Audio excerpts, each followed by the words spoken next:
breaking news. Flames engulf a fruit packing warehouse along the Columbia River.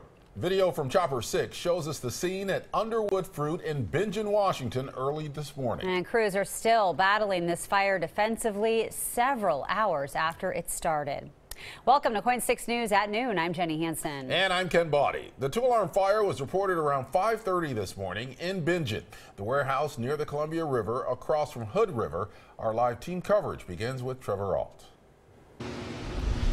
Good afternoon, Ken and Jenny. Yeah, it's no longer raining here in Bingen, but it is, however, raining ash. This is just some of the debris that's been falling down for hours. I want to get Yeah, just, everybody's going to go into work, and obviously we showed up and we got to stay back. So Jeff Rico works in the pear room at Underwood Fruit Warehouse. This morning, he and his co-workers watched their workplace burn down. It seems like they got to contain to one. Yeah, but the pear room is done. The fire was called in at 5:30. By the time crews arrived, the flames were already overwhelming, sending huge plumes of smoke billowing over the Columbia River and quickly collapsing the roof. The avenue of attack was to basically back away and go into defensive mode to protect the rest of the facility.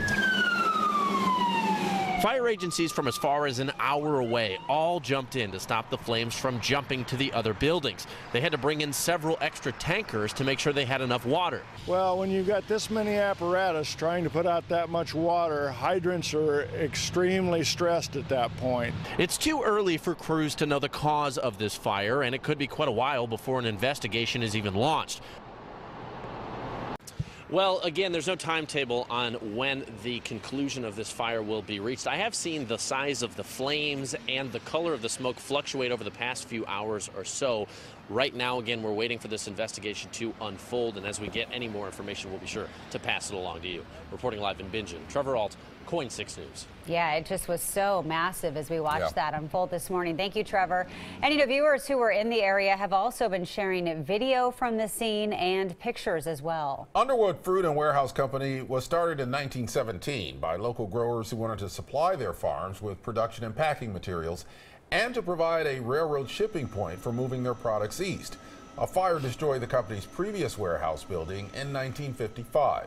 Well, the company packs and ships apples and pears from more than 50 growers. There are two other Underwood Fruit locations as well. They also pack cherries. Tim Becker joins us now live with the economic impact of this fire. Tim? Well, it is still too early to really know and understand the impact that this fire will have on jobs and economy in the area, but I did speak with the president of the Underwood Fruit Company earlier today, and he tells me that this fire is happening at an inopportune time because the pear inventory in that warehouse is at its peak levels right now. Don Gibson tells me the company has about 270 full-time employees at this one facility, and about 150 of those were involved in the pear packing and the warehousing process. This is peak season for that right now, as I mentioned.